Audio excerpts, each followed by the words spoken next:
If your company is going to work with supply chain planning, you might consider the different planning horizons and the different planning terms and divide those into areas where you can have a responsible for each area.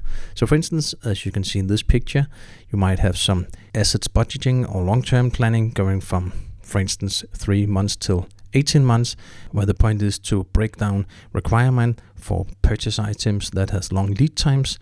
So you need to look far ahead to do that. Then you might have some master planning for 2 weeks ahead till 3 months ahead, as for instance, where you do MRP planning and you figure out what is my capacity needs and what are my material requirements. So you can do the planning for the next long period and taking all your capacities into account and make sure that you have all your production orders lined up ready. And the detailed planning is typically from 1 to 14 days or whatever suits your company, and you will do a Gantt chart and you will do all graphical views and figure out which production orders to start and make sure to get confirmation on your purchase orders that they will arrive on time. And then, of course, you have some execution and you have some history reporting on your supply chain. So the detailed planning, master planning, and long-term planning, you should consider, are you doing that? And if yes, who is responsible? Is the purchase department responsible for the long-term planning, or who will do that? Who is responsible for master planning and detailed planning? So you have to divide it into small areas so everybody knows who is in charge of what.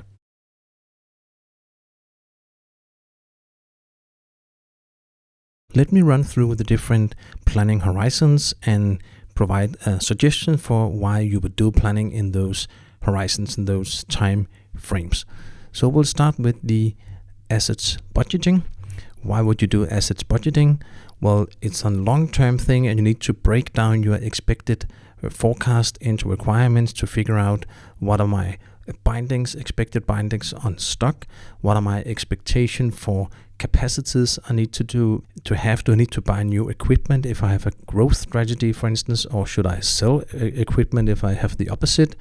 So it's about predicting what will happen in the very long term that we need to change our assets into. And you can do that using Business Central somehow to do this breakdown. Then you have the long-term planning, and the period for the long-term planning will differ from company to company. But the point is here to make some kind of sales forecasting, or typically you would forecast on your sales items and then break down the requirements. So you would know exactly what your requirements, or not exactly, but you know what your expected requirements will be in the longer terms. And that way it's possible to do agreement with vendors for items, blanket or agreement or a frame agreement with the vendor. So typically this is and demand because the procurement time is often longer than the expected sales lead time. So we need to do some kind of forecasting to break it down. On a 2 weeks to 3 months period, we would like to run master planning, and that will be, for instance, MRP1 planning, MRP2 planning, and it's about figuring out what are my requirements for materials and what are my requirements for capacity. And the point, of course, is to avoid stock out on items in demand and to gain high service level and low inventory binding. So all the complex stuff about bringing your inventory down as low as possible is very important in this phase as well. The detailed planning is about how we actually make the specific production plan. So this will be a production planner, typically using Gantt charts or whatever capacity planning algorithms to figure out, do we have enough capacity? Do we have enough labor? Do we have enough item at the right time to start the production orders? And what is the load on the machinery, the capacities? And is it possible to make a plan that we can actually execute? So the detailed planning is all the puzzle, and often it turns into be very manual. Then there's the execution phase in the supply chain process, and we like to have some time and attendance, maybe shop floor. We like to have different kind of tools to figure out if we have shortages on production orders and sales orders, if we could start the orders. And the point is here, of course, to handle the material flow in a clever way and to collect a time measurement in production to be able to calculate how we perform in the production environment. And of course, it's about making good quality and having good data to continue improving our way of working. And of course, in the history, we'd like to see what we did actually, and did it make value, or can we optimize things? Is our routing correct setup? Do we have too much waste that we need to look into, and how we're actually doing to improve? So this is about being more able to figure out how to do forecasting in the long-term planning next time. So these are the phases in the supply chain where we need to do some kind of planning.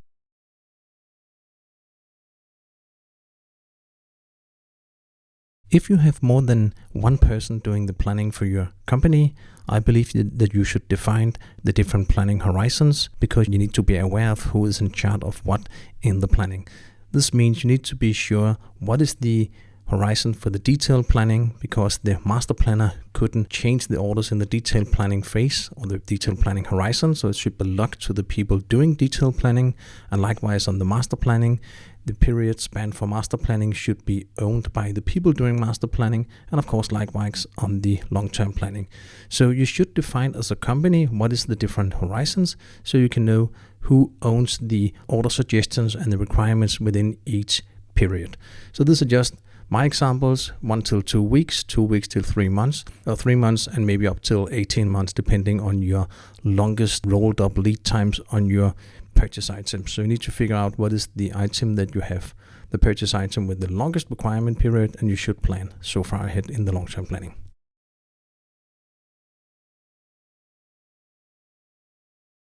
I will try to explain how to select a reordering policy that fits the item. So in my Business Central solution, I would have many different item numbers, of course, some of them being cheap, some of them being expensive, some of them being predictable, some of them being influenced by season, etc. And on my planning tab, I could select 4 different reordering policies, and I'll just run through those to explain what they're doing. So let's start with the simplest one to understand first, which is the reordering policy order. And we will take a look at how that looks. So planning with reordering policy is normally used for configurable items or orders or one-timers. That means if you make items specific to a sales order or specific to a demand and it needs to be configurable or specific, you need to do it, of course, in the exact quantities that is on the order. Or if it's a one-timer, so you don't want to build up inventory and you will only produce or buy the exact amount that you're going to use in the specific case, then you can set reordering policy order, and all the orders that it creates will be on the exact quantities coming from the demand. The next one will be the fixed reorder quantity. That is maybe the most common used. The reordering policy fixed reorder point is normally used for if you have a predictable inventory draw, if it's a high runner, or if it's a cheap item, so you don't mind to build up high inventory. This is the easiest way of planning. That's reorder point. So you add just reorder quantity and you buy enough on your stock. So flour in my kitchen is planned like this because I just always buy flour and it's not very expensive, so we'll just build it up on inventory. Again, if the item is very predictable, so if the withdraw is not season focused and it's a very stable withdraw, it's also possible to make a very nice reorder point. And it doesn't require a forecast for the planning, even though you don't have sales orders coming in long lead times. The reordering policy, lot for lot, where you combine orders within an interval, also has its advantages.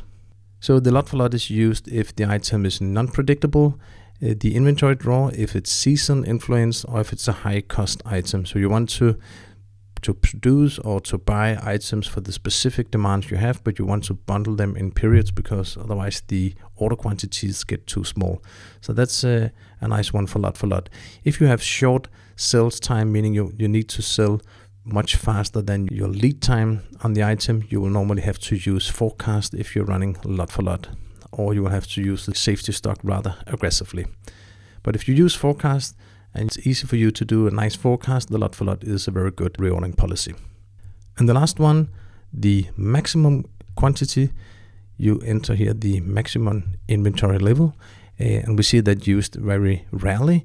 But a place where it would make sense would be if you have a shop and you would like a specific quantity on each item to be on your shelf. So each time a customer is buying like a 1 or 2, you want to replenish that amount, maybe even every day. So if you have a point of sale solution where you handle all your inventory correctly, you could set up a safety stock and a maximum inventory level that are almost alike. And then every night when you run the batch, you will have a list of exactly what to fulfill on your inventory to fill all the shelf up to the brim you would like. That will also be if you have like a car selling ice or other warehouses where you would like to fill your inventory to the max limit of the inventory space or to a specific limit that you define.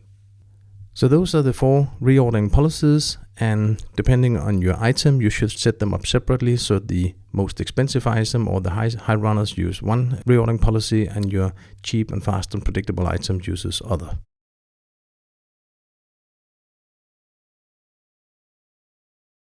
Let's take a look at how the reordering policy order suggests new order. And I'll show this in a small drawing, but first, just to show you on the item card, the reordering policy is entered on the planning tab. So here on the planning tab, you could select a reordering policy called order, and then it will plan with one demand, one supply. And I'll show you how that looks. Let's look at the inventory. So present day, we have maybe an inventory or maybe we don't. Often if it's a reordering policy order, you wouldn't have inventory level, but you could have it. And on the starting day in the planning engine, the planning will run forward, of course, planning in time ahead. So there's a starting date, and maybe we have 3 demands, and each demand will trigger a supply, and it won't be put together because it's reordering policy order. And this means the inventory level will look like this. Because there's a starting inventory, it could be some kind of safety stock. Each time a demand is triggered, there would be a planned order, backwards planned order. In this example, it's a production order because it's a production item, but it could have been a purchase order or transfer order as well. So the order's lead time will be planned backwards and will be available the day before the due date on the triggering demand. So of course, if it's production order with different order sizes, the lead time will be different. And even though you have 2 demands on the same day, it would have created 2 different orders. So with ordering policy order, it creates 1 supply per demand.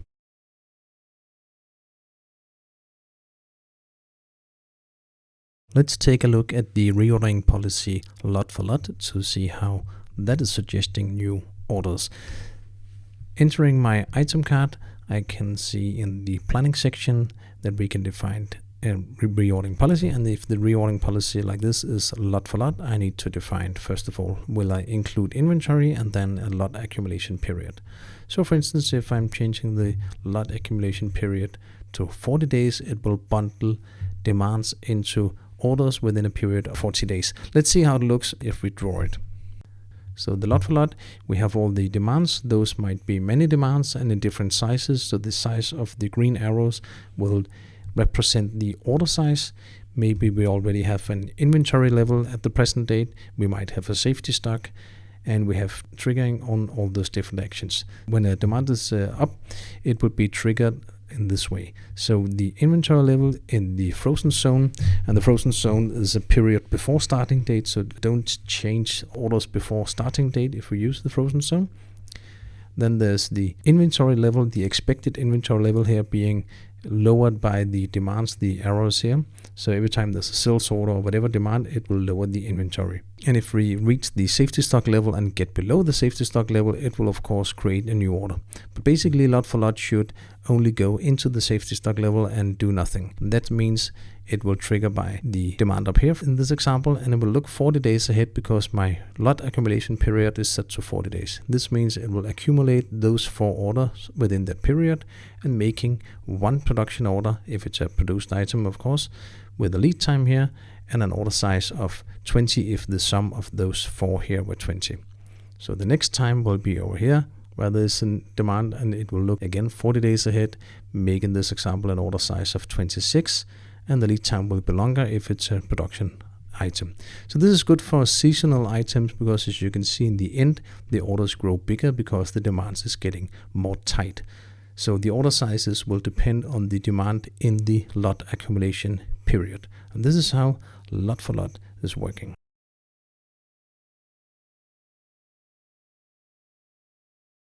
Let's take a short look at the reorder policy fixed order quantity and how that works. If I'm entering an item card in Business Central, on the planning tab, I could suggest fixed reorder quantity like this. And if I have fixed reorder quantity, I could add here a reorder point, reorder quantity, and I have my safety stock. So for instance here, I could set a reorder point being 50, a reorder quantity being 100, and the safety stock being 5 as an example. Let's see how it works if we draw it. So if the bolded line is the inventory level, starting with whatever inventory quantity, and there's a withdraw on the inventory, meaning every time there's a demand, we pick a little from the inventory. We have a withdraw, and when we trigger the reorder point, it will create a forward planned order. Production order if it's a production item, of course, purchase order if it's purchase items, etc. And after the lead time, the quantity will get to stock and fulfill my inventory with my order quantity, so the reorder quantity. And that's the same quantity every time when I used fixed reorder quantity. And likewise again, when it withdraw, there's a trigger, it calculate forward. And in the last example, it triggers and it normally would calculate forward, but within that period, it actually triggers on the safety stock, and therefore it calculates backward and make an order start earlier. So it will be a backward planned order with the order quantity, and therefore it hits the inventory earlier, of course. So this is what we normally do with simple items or item with expectable withdrawal and continuous withdrawal.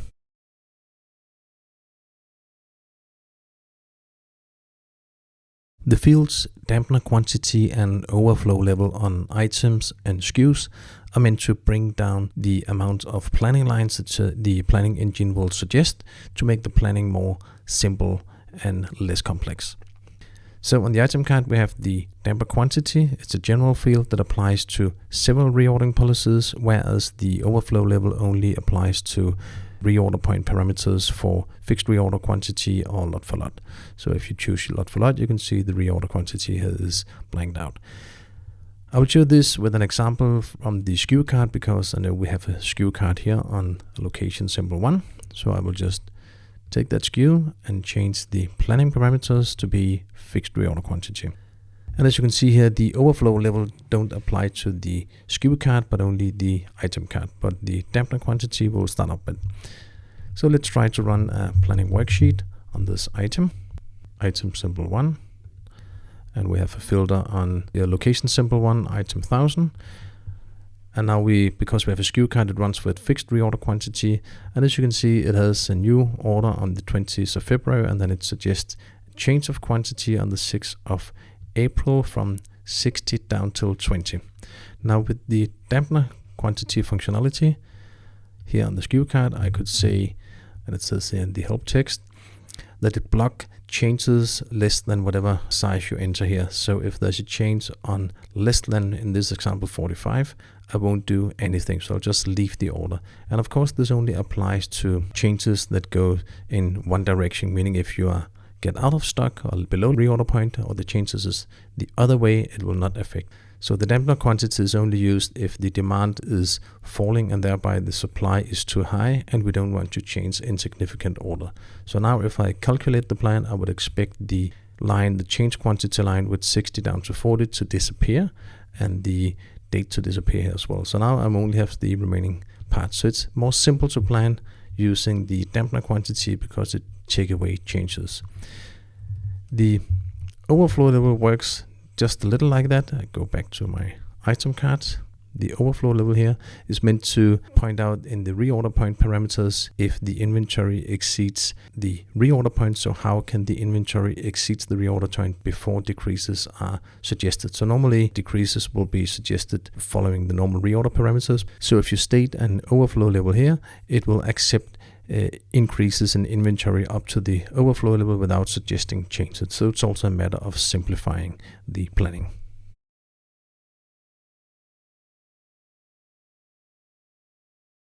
I will give a short overview of the fields dampener period on the item card and the SKU card, the rescheduling period down here, and the time bucket. And be aware here the time bucket only relates to reorder point parameters, whereas the rescheduling period relates to lot for lot parameters, and the dampener period relates to all of them or both of them, even also to order, like you can see here. So the field is still active. And what I'll do is to explain this with a small drawing, and I will mix the two a little together to give you an overview of the understanding of the fields. So let's take an example. The example is we have some demand. Those are the previous demand from present day. And we just assume in the beginning it's a reorder point item. I'll change that in the end of that example. And maybe the previous existing supply are 3 purchase orders. They are here with a lead time of 30 days and they're already in the system. But the supply has changed since last time we ran the planning worksheet.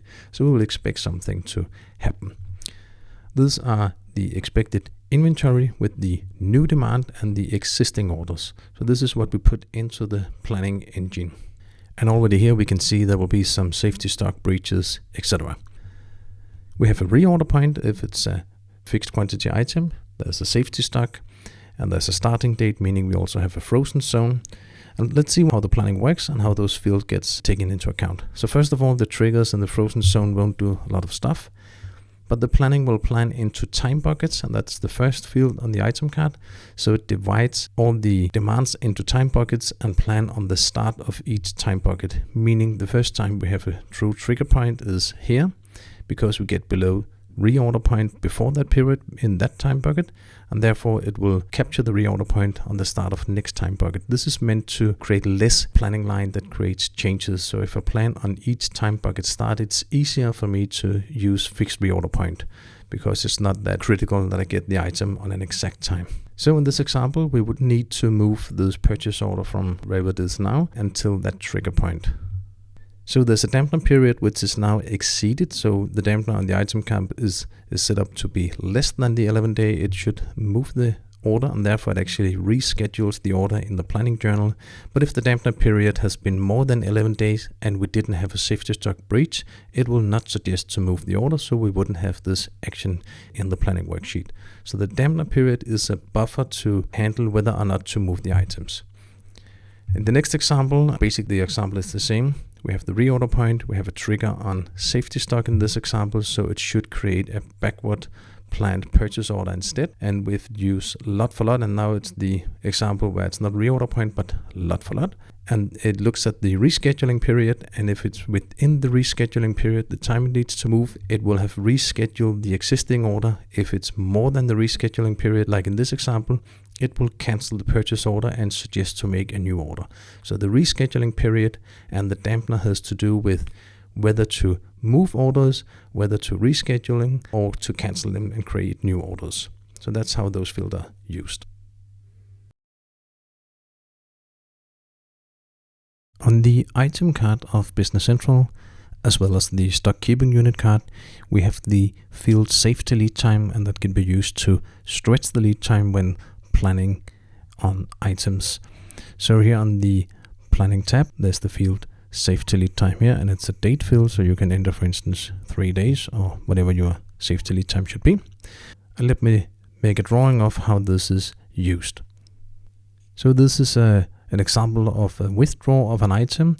We have some inventory with an actual withdrawal until today. There's some past, some futures, and you can see in the future, of course, the expected withdrawal. We're not sure about that, but we will guess what it is, and this is withdrawal that bases our order quantities, reorder points, safety stocks, etc.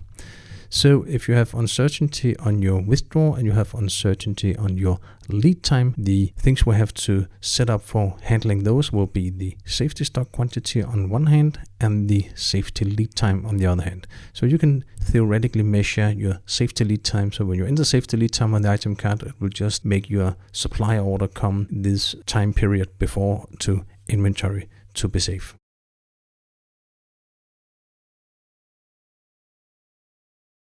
The requisition worksheet and the planning worksheet in Business Central is basically performing the same job. There's just a few differences. First of all, the requisition worksheet applies to the Microsoft license Essential, whereas the planning worksheet applies to the license Premium. So you have to have Premium to use the planning worksheet. That's one of the things. I'll just show you the worksheet here. So the requisition worksheet is normally used for purchase planning. So it's actually carrying out the same functionality as the planning worksheet, but normally this will only be for purchased items, so on the lowest level. And thereby also when you calculate the plan, you will normally only calculate for purchase items, which will go into the journal. But the calculation, the functionality, all the math is exactly the same. So whereas requisition worksheet is only for purchasers, the planning worksheet applies to both purchasers, production people for transferring and everything else. So, and here I did some planning in my planning worksheet. So those applies also to purchase orders, meaning when I carry out action messages, I could, for the purchase orders here, instead of making purchase orders, I could copy them to the requisition worksheet, and that will normally only be used if I'm a very big company having production planners for production in one hand and purchase planners somewhere else, and the production planners will move the lines to the requisition worksheet. I don't think I've ever heard of anybody using that. And normally I would suggest, if you have a license to the planning worksheet, you should just use that and not use the requisition worksheet, because it does more in the complete hierarchy.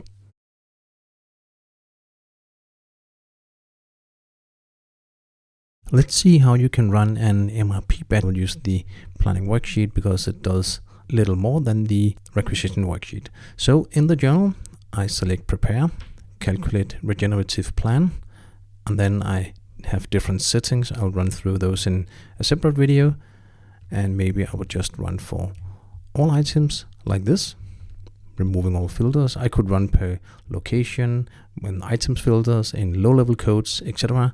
And we will make a lot of videos where you can run through that, or you can see how it works. So this is basically calculating a complete MRP plan. And if you have many items, many complexity, many demands and supplies, this batch jobs could be a very heavy batch job. And this example on my demo data is not that bad. So here is everything I need to do with my items.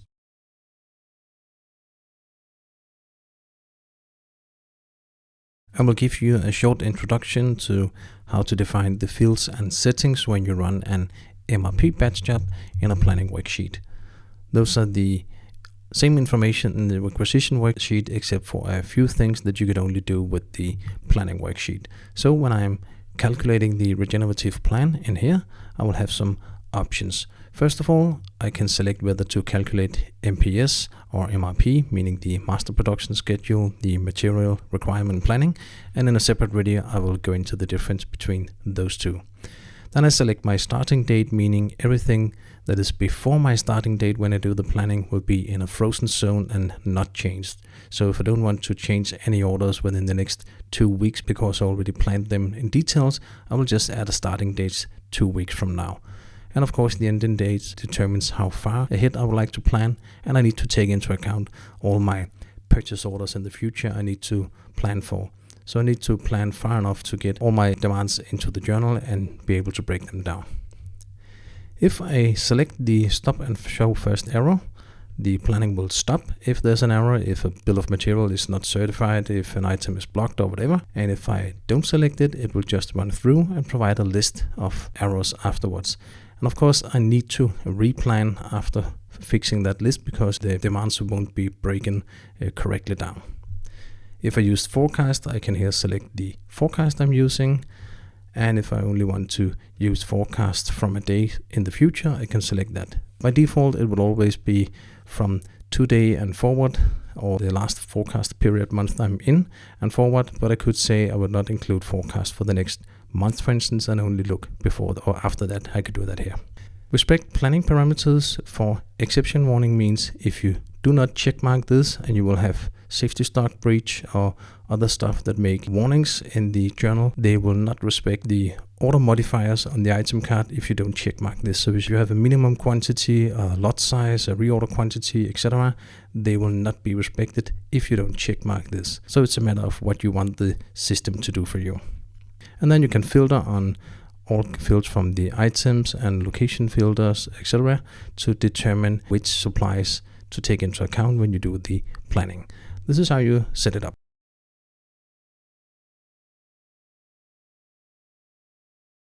Being a planner, it's very important for you to remember that planning and reordering is two absolutely different things in the planning worksheet. They're both carried out in the planning worksheet, but first one, then the other. That means, for instance, here, if I have a line of item 1000, this item was planned per item, per location, per variant, with all kinds of input, and the system suggested create this new line with a due date the 27th of April and with a quantity of whatever it says here, the quantity 55. And then after creating that line saying this is the line we're going to do, it will figure out is this a purchase item, a production item, an assembly item, or transfer item, and thereby creating the starting date, this one if it's backwards planned, and creating the components in here on my line if it's a production item, and of course no components if it's a purchase item. So this means you have to understand the planning machine like a machine that calculates all the planning first based on demand, supplies, inventory, master data, etc., the pending demands, and then afterwards, after figure out this is the line we're going to do, then it creates the order line, the proposal, depending on the replenishment system on that item.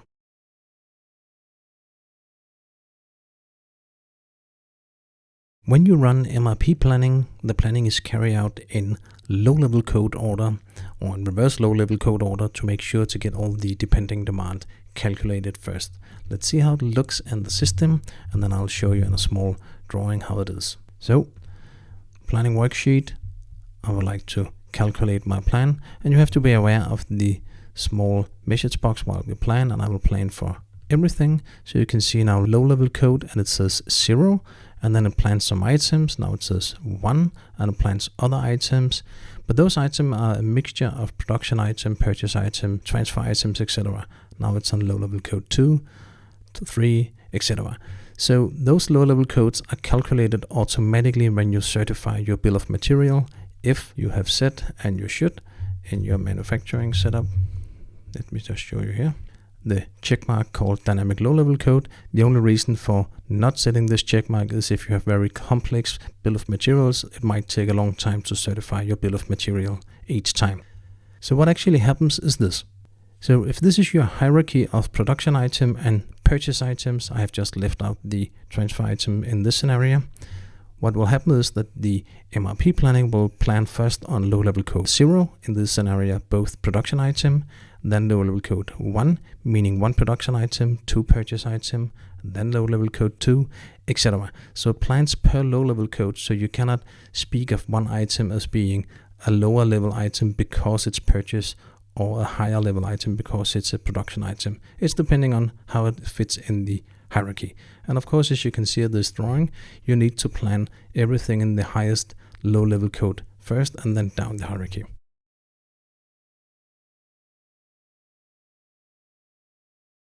For an MRP batch job to make sense, the system will need to plan per item, per location, per variant.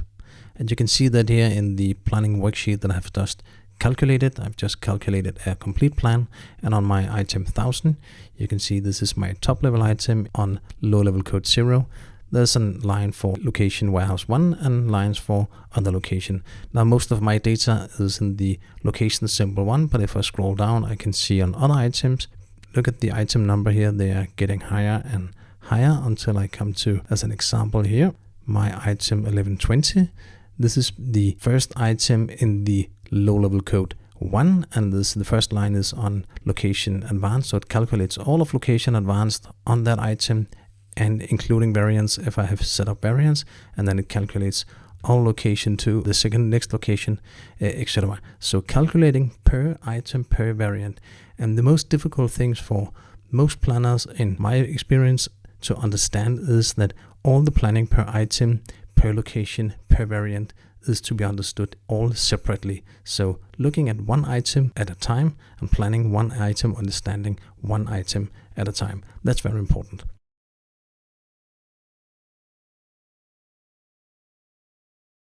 Calculating items to purchase, to produce, to assembly, or to transfer is done in the same batch job, unless of course you manually set filters out of it when you select your items to plan. But if you run a complete MRP plan, they will be calculated the same time. So this is a planning worksheet that I've just done, the one you see here, calculated a complete plan. And if you scroll right, you can see that the first one is a reference order type transfer, meaning it is coming from a stock keeping unit card. Then I have an item with production order, I have purchase items, assembly items, and I'll have production order again. So here you can see that you can easily have purchase items on higher levels than other production order. That depends on your hierarchy because it plans in low level code order. So the reference order type would need to be mixed into the planning. So it wouldn't make sense just to do all production order planning first, then all purchase order planning, etc. So the only thing you could do separately, if it should make sense, is the purchase order planning. You could do that in the end because the purchase order has no components below and it has no effect on other items. So the purchase order could be planned in the end as a separate planning job.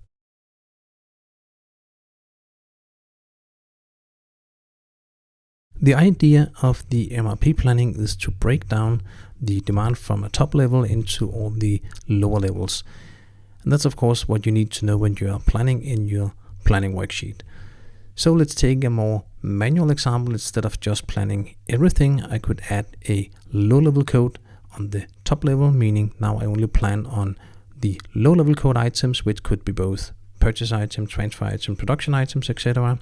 And I might even want to change some of those lines, saying I will not change this quantity here for whatever reasons. And of course I should look into the quantity and see what I'm doing here, so I'm not doing anything stupid or something that the math wouldn't think was clever. So I could change the line, handle the line here on low level 0. And maybe here there's some quantities that I don't like. I could change those, etc. So for each of those lines, when the line were calculated, if it's manufactured items, the system will have made demands or planning component lines under that specific line, saying if this planning line was supposed to be made, we need to have all those components with an expected quantity here and with their due dates here.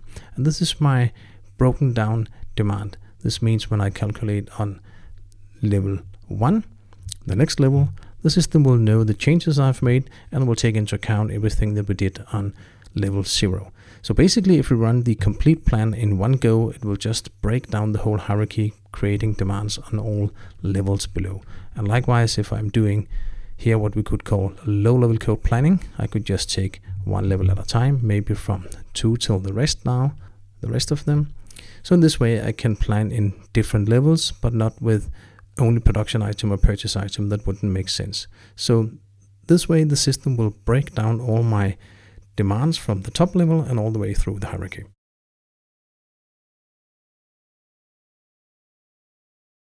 When you run the planning batch job in the planning worksheet, you will get a lot of lines. Each of them will have an action message, and you have to be aware of those, of course. And the action messages for each line could be new, if it's a suggestion for a new order you should make; change quantity, meaning there's already an existing order, purchase order, production order, transfer order, and it would suggest you to change the quantity; reschedule, it's a suggestion to change the date on the order; and of course, reschedule and change quantity is a change of both quantity and dates on the order; and cancel is a suggestion to cancel the order line, so to cancel the order.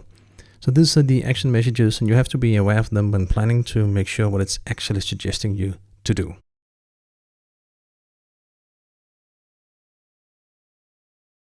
As a planner, it's important that you pay attention to the action messages in the planning worksheet when you have run your planning. So the different action messages, new, cancel, change quantity, etc., pops up here on the lines. And you can see the line, for instance, here on item number 1000 on location symbol 1. Sometimes I see that our customers, when they run MRP and they see lines like this, so they will say, well, here's a suggestion for a cancellation.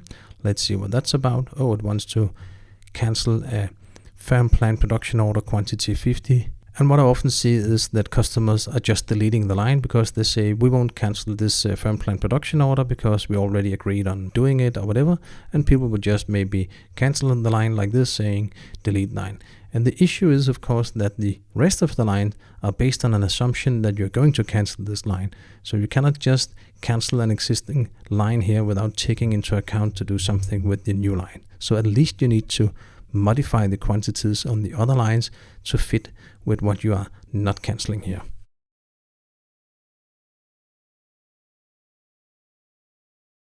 After running the planning job in my planning worksheet and create or modifying the lines that I prefer and doing whatever I want to, I'm ready to carry out action messages to create the orders. And let's say that I want to carry out on one item at a time because it only carry out everything with a check mark, and maybe I don't want to do all of it. I will just set a filter here in my line.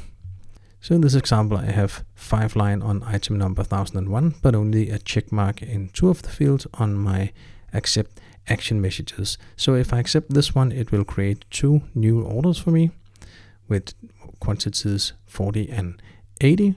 And from my menu process, I can carry out action messages. And this actually creates the orders when I press OK. So I need to define, the first time I'm in here, which type of production order would I like to create.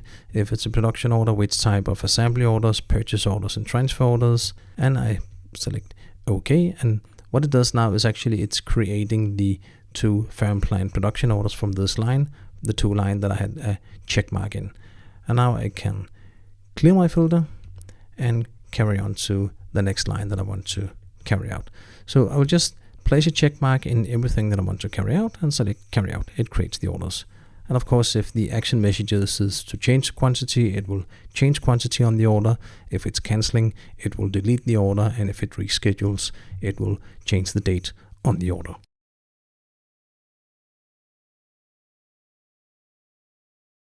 You might want to lock supply orders with the planning functionality to avoid getting too many planning lines in your journals. Let me show you how that works and what it's all about. So I've made an example. I'm in my planning worksheet. I will calculate my plan, and I will do so with a filter of item 1000. So it calculates for this item, all location, and as you can see here, it will reschedule one line and cancel another line, creating new production order on other lines. So it's the second line and the 4th line that it's going to change. But I don't want it to change. I think they're good, and they're already locked in some kind of planning, so I would not like them to change. This means order number 163 and order number 146, I would like to lock with this functionality. Therefore, I will go into my firm planned production orders and find the 2 orders. And this field that I'm showing you now is probably not shown in your version, even though you are running a premium license, but you need to design the field and put it on the lines down here. So when you have added the fields, you can see it, and by default the lines will always be unlimited. Now I will set this one to none, meaning you cannot plan this line anymore. I'm locking it, and the same I will do on the order 146, like I said. So now those 2 are locked, and the MRP planning shouldn't be able to find them anymore. I will run the plan again, like this, and instead of creating 6 line, it now creates 4 line, and the quantities is a little different because it now takes into account that it's not canceling and not locking this line. So with this functionality, I can lock for lines not to be planned. And of course, the dangerous stuff is that you have a risk of replanning or getting too much items in stock, because if a demand has gone beyond a supply date, it will just create a new order if it cannot reschedule the existing order. So you have to be aware when you use this. But the planning flexibility applies to both transfer order lines, purchase order lines, assembly order lines, and production order lines. So this is a very nice functionality to keep down the load of changes in the planning worksheet.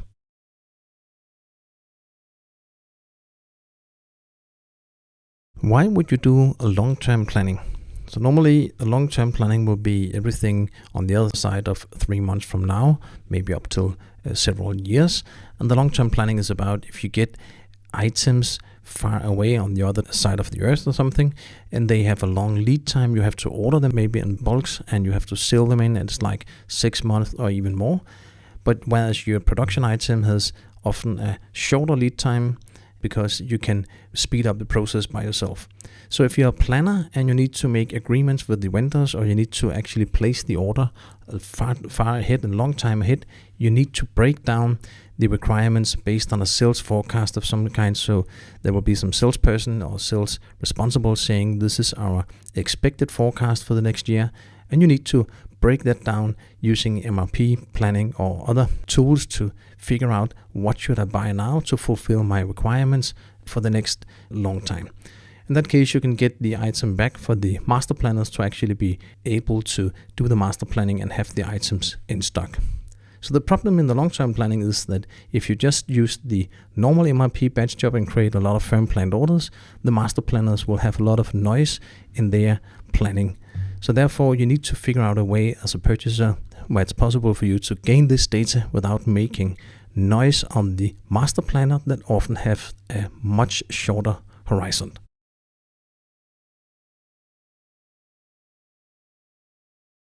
If I am a purchase planner and I'm doing a long-term planning, I might have a planning horizon on 3 till 6 months, or maybe 3 till 12 or 18 months, and I need to find out what is my starting date when I'm doing the plan and my end date. So what is the starting date exactly? Is it just 3 months ahead, or how can I find that? Let's look into Business Central to find us a nice date.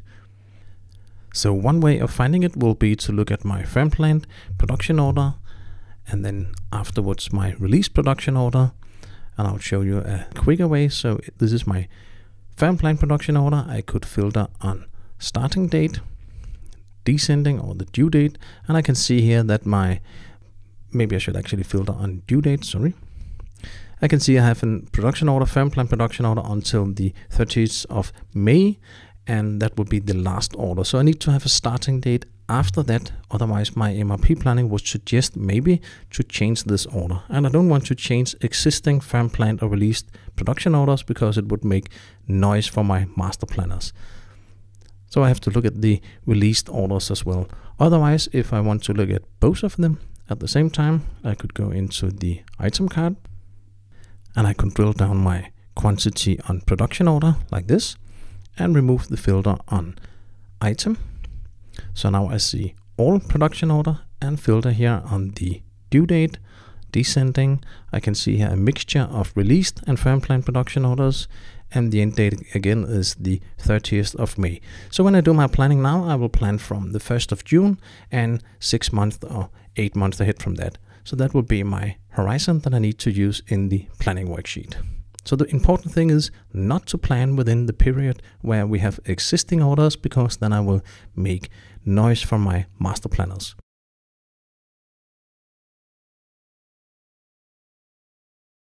As a long-term planner, typically being a purchaser, I would like to use the MRP batch job to break down my requirement from sales forecast that is a long term. I will assume that I have some sales forecast here, and I can now enter my planning worksheet. And in the planning worksheet, I need to have a starting date that I have figured out already, being on the other side of May. And I'll show you with a small example why I need that starting date to be precisely. So as of today, maybe it's in the middle of March, for instance. And if I'm planning now, let's say 1st of January till December 31, and today it's, for instance, March in 2019 in this example, and I only plan production orders. So in this example, I can see I have a lot of change quantities, rescheduling, etc., because I'm handling existing order, because I have a starting date that is interfering in my existing orders. I'll just delete this and try again and show you how to do it correctly. So what I should have done instead, I should calculate my plan with the MRP, but setting a starting date on 1st of June, because that's the other side of my firm planned and released production orders. In this example, I will only plan production order to show how it works, because I'm going to break down the hierarchy, so I'll create demands on my production order used for my purchase supply. So in this way, I have now a lot of orders, and they're all action type new because they're in the long-term period. And as you can see here on the quantities of orders, it's not that big because I didn't plan my purchase orders. Here I could change the specific order if I wanted to navigate into the components and maybe change some of that if I want to. So this is my base for doing my long-term purchase planning. So what I can do now, I could calculate my plan again and plan in the same period for purchase items. I could have done it in one go if I wanted to, and this will now calculate purchase orders in the long term. But in real life, I like to carry out action messages for all those lines to planned production orders instead, and then do the purchase planning. I'll show you that in another video.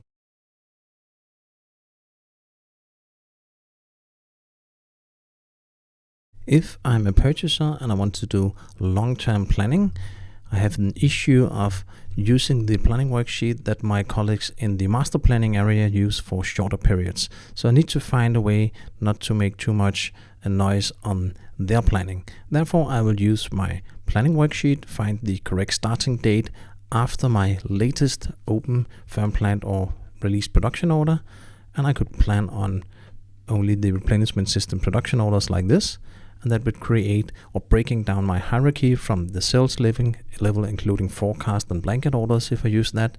And these are all my production orders that creates depending demand for my purchase planning.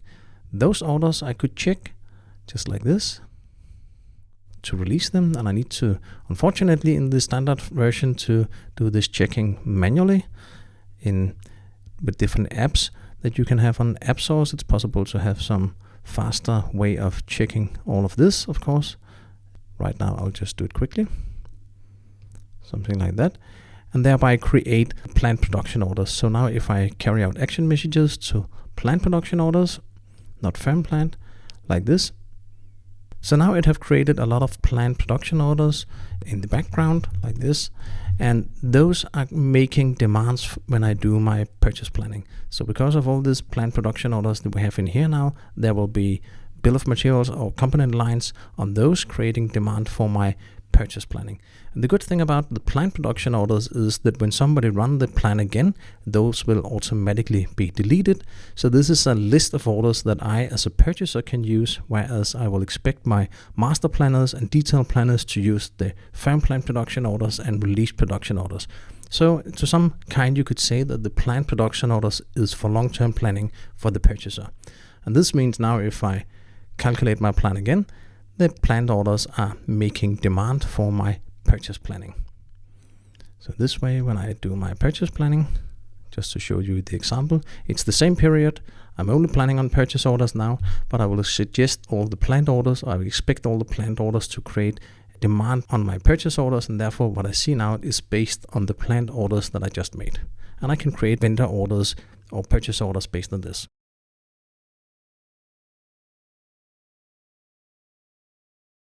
If you are doing long-term requirements planning in Business Central, I would suggest you to use the planned production orders like this to create demand for your purchasers.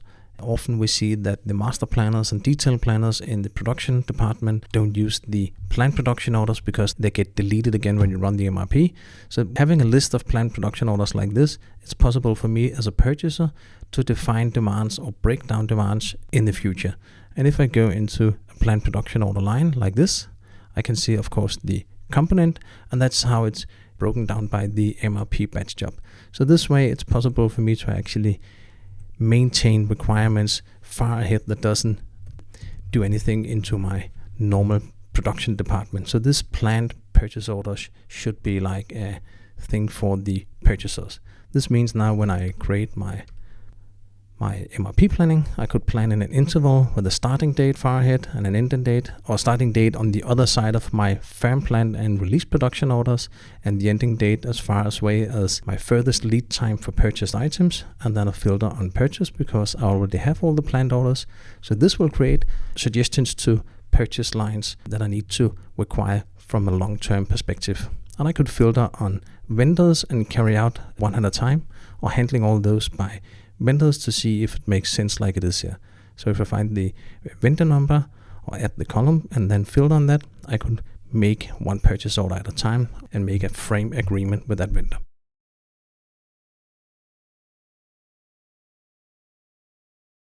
In my opinion, the easiest way or the best way to do long-term requirement planning is to use the planned production orders as a requirement, as a demand for my MRP planning on purchase items. There's just one issue that you need to be aware of, and it requires an app or something else if you want to run it normally. Let's take the example. Here we have the planned production orders, and you can see on the dates, many of them are in the autumn, late 2019, because it's long-term planned production orders. Now my normal master planners will also use the planning worksheet for their production items, and here's an issue that is a little unfortunate in Business Central. When they do a plan prepare and they are planning on production items, but in this period, maybe like this. So within their period, they want to handle all the firm plan and release production orders. So this is their planning.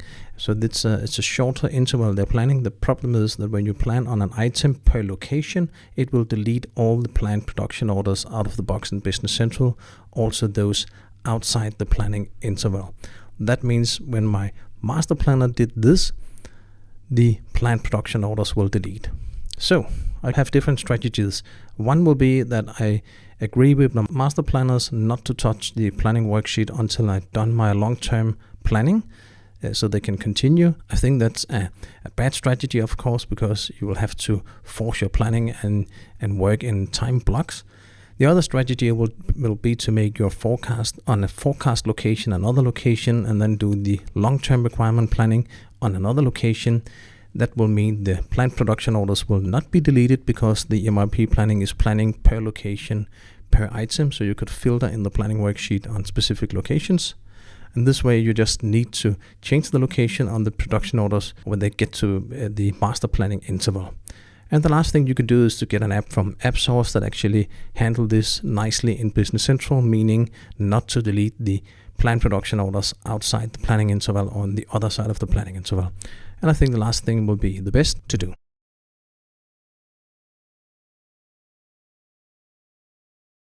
Why would you do master planning? Well, the master planning is normally from around 2 weeks till 3 months, depending on your company and the way you do planning. But opposite to the detail planning, where you make all the specific orders, puzzle together how you want to produce them, and the long-term planning, which is about breaking down requirement, the master planning is about the next couple of months on how to do the overall puzzle on production orders. So master planning is both actually for production orders and for purchasers. So the purchaser would like to plan after the master production planner is done. The master purchase planner would need to confirm all the purchase orders and do all the changes to get the goods on stock at time. So it's about avoiding stock out, being able to start all the production orders in a nicely manner and gain high service level and low inventory bindings. So this is the master planning for both manufacturing, meaning production, and for purchase.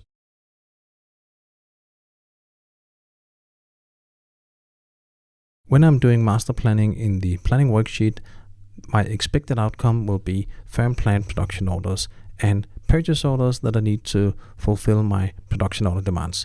So my complete list of firm planned production orders from 2 weeks till 3 months, for instance, will be everything that I expect to release at the dates that is here. And on those production order, I have material requirements and capacity requirements.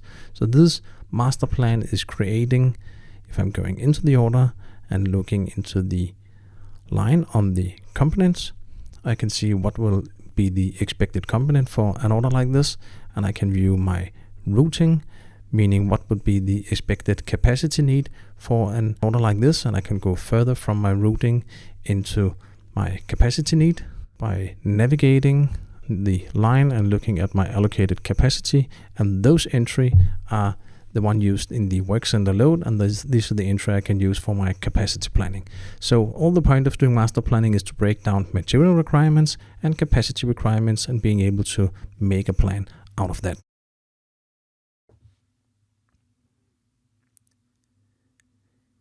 In this video, I will show you very shortly how you can use the planning worksheet to break down demands from sales orders through a manufacturing hierarchy to purchase orders. Just a very short overview. First of all, I want to show you the item hierarchy that I made, and I have a filter on description. So you can see I have made an alloy rim, which is a purchase item on the lowest level, and it goes into my alloy front wheel and alloy back wheel, which are new items, and those goes into a bill of material in my city bike alloy rim. And I've placed sales orders on the top level item. Now I want to calculate the demand for my lower level purchase items. Doing that, I go into the planning worksheet. The planning worksheet is the worksheet if you use manufacturing. If you only want to plan on purchase items, you could use the requisition worksheet, but it wouldn't break down hierarchies. From the planning worksheet, I can calculate a total plan, and I need to enter a starting date, ending date, maybe forecast if I want to calculate including forecast. And in this case, I want to add location filter. So with this settings, I will calculate the complete plan for all my items on location symbol 1, which of course takes a while. This functionality of MPS and MRP planning is very complex, so this is just a very short overview. Here I can see all my planned items. Those are planned in low-level order, meaning the top-level items first. And even though it looks like they are in order of item number, I can scroll down and see that I have other items further on with smaller numbers because they are purchase item. So here we come to, for instance, my rim, etc. I can filter on description to see my items that include the aloe, just to show you the small extract of this planning list. And here I have one planning line. I'll just delete this filter or remove it. Planning line on this purchase item. I can see here the item number. I can see it's a purchase item, the quantity to just that I buy with the setup I have made, etc. And from here I can select set a check mark in the accept action messages, and then I can carry out action messages, and I have to define what to do with my different kinds of orders. In this case I want to make purchase orders, which is the setting here. And when I carry out now, it will remove the line from my planning worksheet and actually create the purchase order. So if I go to my purchase orders now, purchasing, purchase orders, the last created order, I could filter here in descending order. And my last order here is the aloe export, the order I just created on 280 pieces, and it's ready to send to the vendor.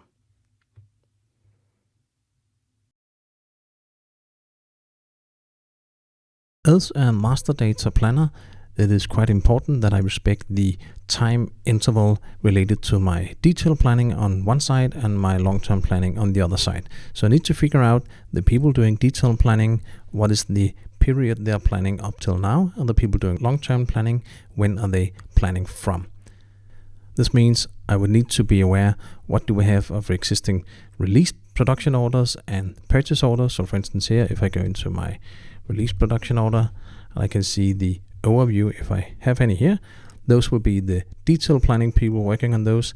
And when I'm replanning my fan plan production orders, which is a mixture of what I'm doing in the master planning and what the detailed planning people are releasing from that list, I have to be aware in which date period I'm replanning. So for instance, if we said that the next 2 weeks we lock the order or don't replan the order, I will go in my planning worksheet when I do the planning and respect those dates that I have agreed with the detailed planning guys when I run the MRP planning. This means the starting date here, for instance, if I plan from 1st of May and maybe 3 months ahead until 31 of August, for instance. So this could be my planning period, and I need to be sure that the detailed planning and long-term planners agree with that.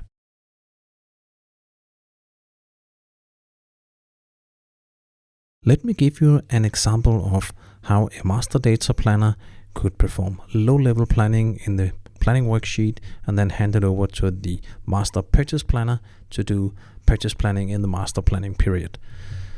First of all, we'll go into the planning worksheet. And in here, I would like to calculate a plan. And what I'm doing now is calculating, for instance, from 1st of June till September. I will calculate only production orders. And in this scenario, I will calculate on all low-level codes. And there's a reason for that. I'll get back to that in the end of the video. Normally, you could also do this per low-level code. And I'm going to do it again and again and again. And I'll show you why and explain to you why. So these are all the lines in here. And maybe if we scroll right, you could see whatever came up. So for instance, the front wheel and back wheel all calls for 140 pieces, etc. What I want to do now is to change my suggested orders on the top level.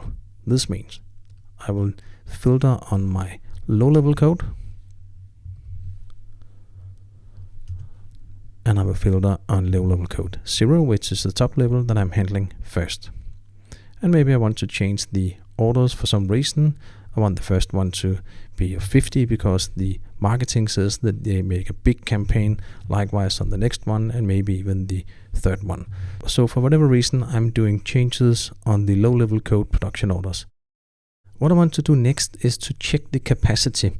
I will do separate videos on that, but actually I should check now the capacity in those periods for those orders, meaning the capacity planning. What does it look like? Is it possible to make 3 orders like this? And that's actually why I also needed the other lines in the journal, all the low level through, because if I'm looking at capacity entries, I would like to do that planning now. But I'll get back to that in other videos. But that's the reason for having all the lines here. Now I have changed the lines. I might have looked into the capacities and maybe even showed the column here planning flexibility to lock the line if I want to do that. That's up to you if you want to use planning flex and locking the lines. And then I can carry out those 3 lines, carry out action messages. I would like to make firm plan production orders because the plan I would like to use for the long-term planning for the purchasers, and the release I would like to use for the detail planning for the detail planning people. I remove my filter here on low-level code. So now see the rest of the lines, and I'll plan again because I know the quantities in those lines are wrong because I changed the level 0 lines. So I'll just plan again, but now I will filter on my low-level code, and I will plan on level 1 and further on. And again, I'll take all the levels from 1 and down to be able to perform my capacity planning here. And I can see if I scroll right now that all my quantities changed. Before they were 140, now there's something else because of my changes on level 0. Now I filter on level 1. I handle all those lines. I might do new changes, move dates, look at capacities, locking the lines if I want to, and doing everything that I think makes sense as of what I know now. And then again, carry out, and I will carry out to firm plan orders. And this way I will just continue deleting my low-level code, prepare, calculate. Now I'm on low-level code 2 and further. Still only production orders because I'm the production master planner guy. I have now, and I can filter here on level 2. And I can see now these are the remaining lines. So I have no items or no demands on level 3 in this journal of production orders. So again, I can handle, look into capacities, etc., etc., etc., and I will carry out. So this is now all my firm planned orders in that period being planned from the top low level and down in a way that I think makes sense.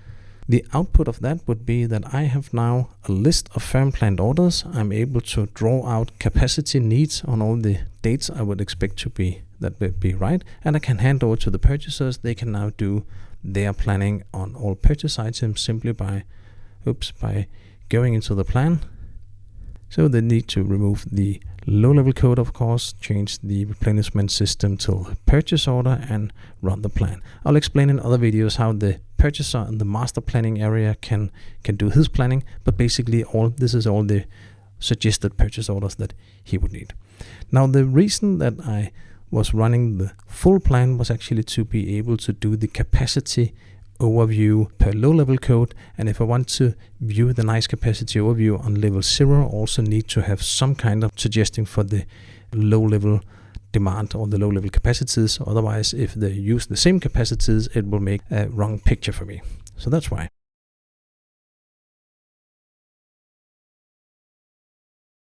When I'm doing master planning as a purchaser, I would like to plan upon all the firm planned order that the master planner for production order has made. I would have expected them to run the planning worksheet and do all their stuff and calculating capacities, etc., and then tell me when they're done with the master planning period for production order.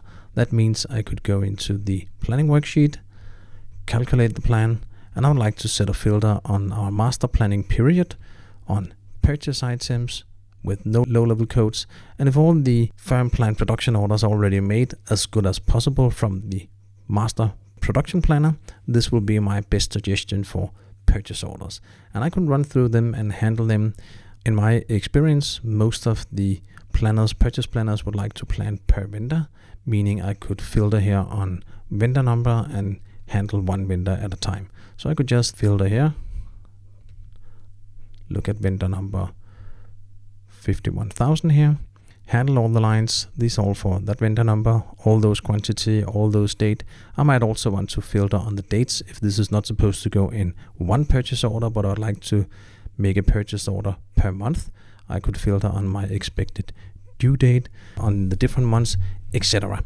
And then when I'm done here, I will check mark all the lines that I need to carry out, and I will process and carry out actions and create purchase orders. So this would be a nice way of doing my master planning as a purchaser. And of course, since I've done the long-term planning already, I do have purchase orders in here. In real life, this will not be suggested as new, but maybe changes or upgrades, etc. So I need to handle all the existing purchase orders in the master planning period and make sure that they fit with whatever is suggested here.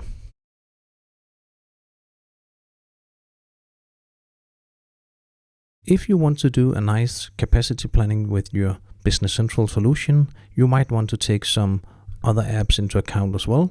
But in this video, I will show you shortly how it works with the standard functionality. So the data set for doing good capacity planning is actually here.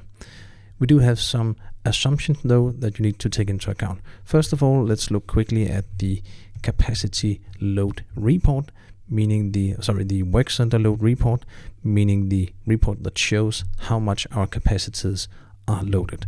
So if I have a date here, for instance, 1st of June, 8 weeks, and I view this report, I get an overview of all my capacities per week that I set in the capacity per work center. You can see the capacity, what's actually there. You can see the needed capacity, what is actually booked, and you can see what is available in the period. So on the first line, it's booked for 9.4% in that period. So if you scroll down, for instance, you can see that in the period from 13th till 19th of July, our machine department is actually booked 220%.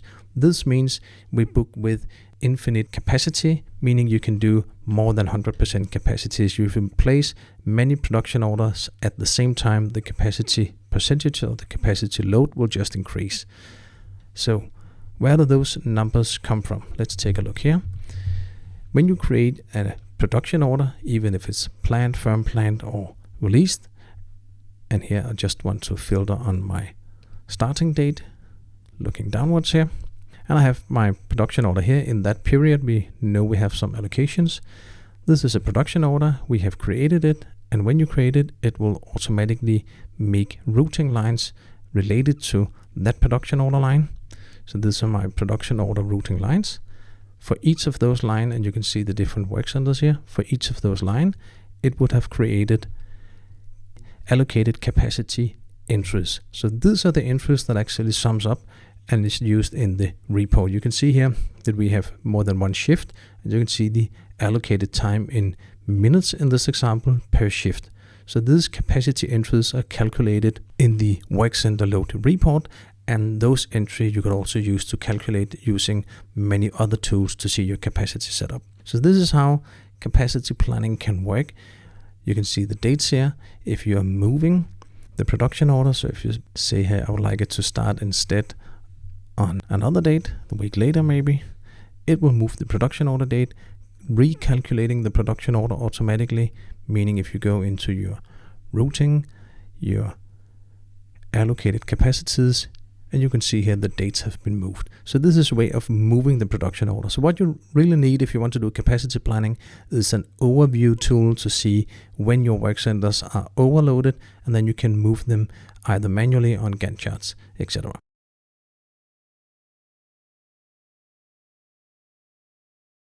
In Standard Business Central, the planning lines capacity load or the expected capacity load on planning lines are not included in the work center load report, but it's actually there, and that would be nice to use if you do other apps or BI reports to do your capacity planning. Let's see what I'm talking about here. So if I go into my work center,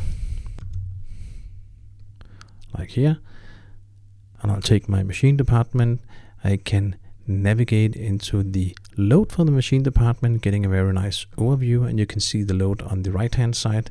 I have to go back till something about 29th of July to see some load, and I can see in the middle of July it's more than 200% loaded.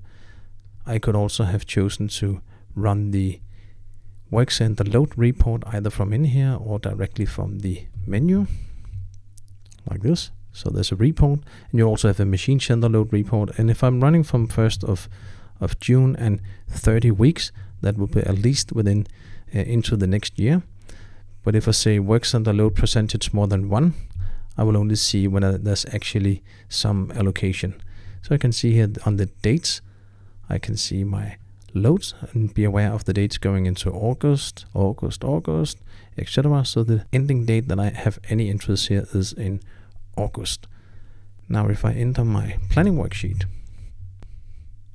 and I've made a lot of planning in here just for the example, and I take one of the lines here with the starting date in the middle of October, I could navigate into the routing for that specific planning line, and to control all the math when the MRP system is running, the routing is calculated here, and if I navigate further into the routing here, I can see the allocated capacity. So I actually do have allocated capacity entries in the system, and those are very nice because when I'm running MRP planning, especially low-level code planning, it's nice to be able to extract those entries, viewing how will my capacities be loaded if I'm carrying out action messages on this low-level code.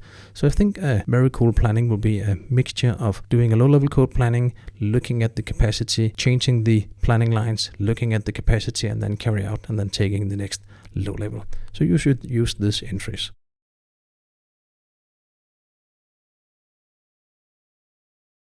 If you in your master planning process have a need for detailed capacity planning or maybe bottleneck planning, I would suggest you to get an external tool to do that, or an app. So we have our self-built app into Business Central. You could also use Power BI or other BI stuff to extract data, and that will be possible to do some very nice capacity planning. And I'll show you just where to get the entries from that.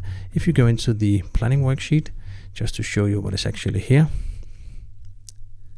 and I've done a plan in here, and I take one of the lines, navigating into the routing for that line, and navigating further from the routing into the allocated capacity entries. So this table, the capacity need, the capacity entries in here are run or set up for both planning lines, and in the same table we have allocated capacity for firm planned and released production orders. So with this data you can actually extract and have some very nice capacity overviews, and you can do it in different Gantt charts that are in the market where you can see the capacity, or you could use it for extracting and do bottleneck planning, or you could have some apps in here in Business Central for bottleneck planning where you can stretch out the capacities so all your production orders will be in a nicely line, not going into allocated capacity higher than whatever percentage you would like. So those are the data you need in here.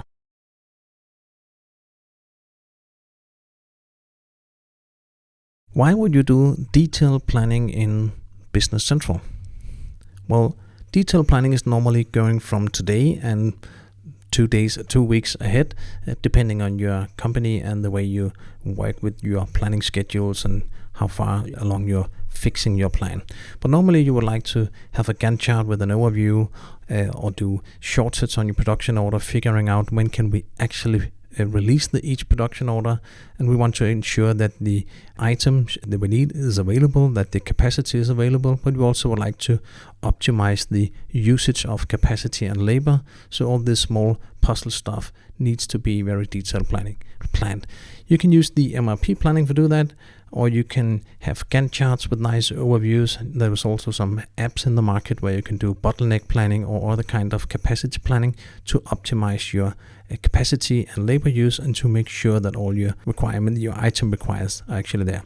Normally, you could also do detailed planning for items with very short lead time, meaning day-to-day lead time. That's also part of the detailed planner's job.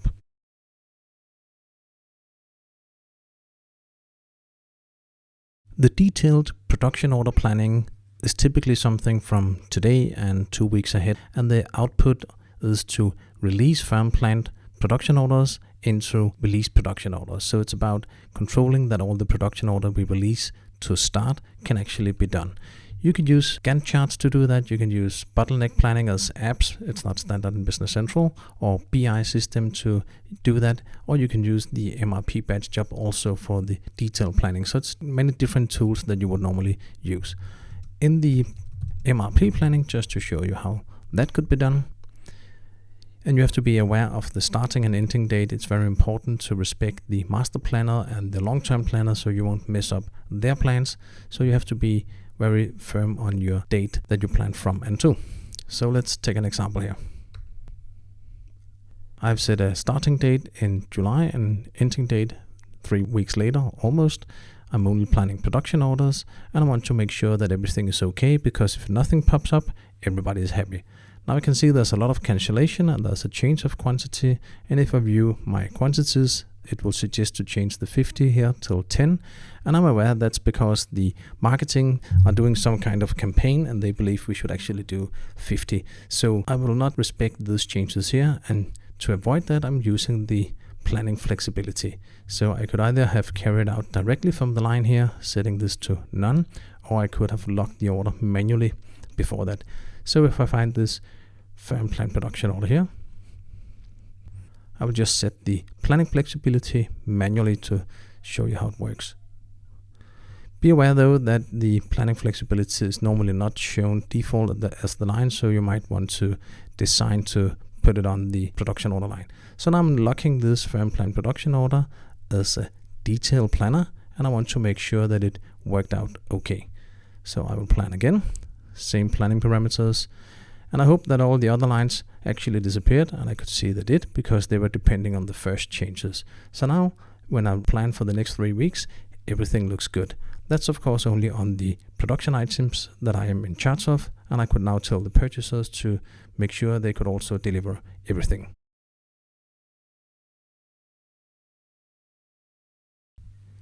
If I'm working as a purchaser, a purchase planner, and I'm doing detailed planning, which will normally be from today and a few weeks ahead, I could have different tools to make sure how to see my purchase order line. One example could be actually to go directly into the item card just by entering items, taking whatever item and open that, drilling into my quantity on purchase order here, like that, removing the filter on items.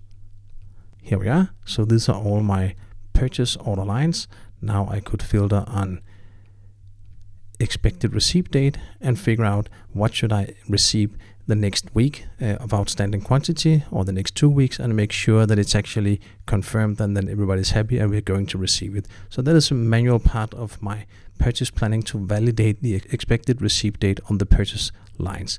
Another thing I could do, of course, was to enter the planning worksheet like this, and to calculate my plan on purchase items in whatever period we are working with detailed planning in. And I should ask my detailed production planner if they are done and they think the plan is fixed and okay, and then I can do the purchase planning to make sure everything is okay in that period. And as I can see here, small things pops up, small changes to quantities. I can see it's the same item here. The 2 lines is the same item with a suggestion for new and change of quantity. And if I look over here, I can see on the quantities that it wants to delete one or change it and make another one. So I need to look into that and make sure everything is correct and why it's being delayed, and if it's an issue to the firm plan production orders that they're going to release. So this is what I'm doing as a purchaser in the detail planning horizon.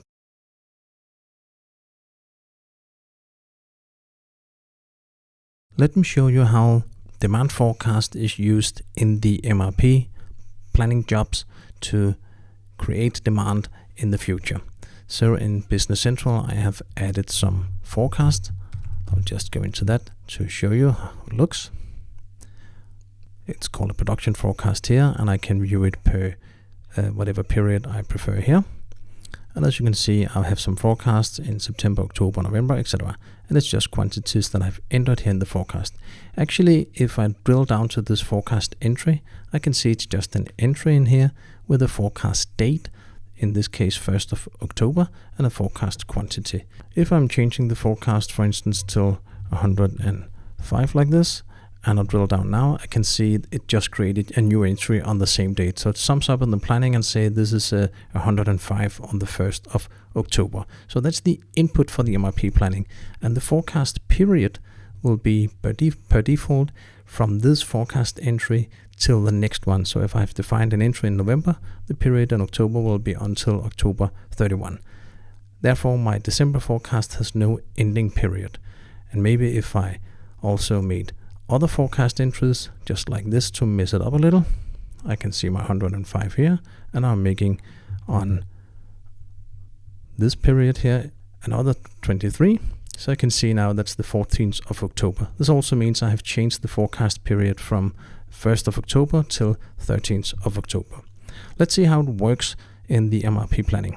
This is an example of sales orders written below. I have some dates, item numbers, pieces, like you can see here, 108, 182, 36, 130, etc. And I've entered forecast of 125 pieces each first day of the month. So this is my gross input to my demand planning. Now what the MRP planning does is actually this. It looks into each period, saying there's a forecast period from 1st of April till 30th of April. In that period, there are sales orders of a total of 130, meaning more than the forecast. Therefore, the forecast entry below here will be deleted or not taken into account. The entry is still there, it's just not used in the planning. Whereas in the next month, we have sales orders of 80 pieces, 33 pieces, meaning 112. Therefore, the remaining forecast is 12 pieces. So all these requirements here in the bottom is what the MRP planning batch job will use as input for the planning. So the forecast is only making sure that we at least has a demand on the forecast quantity.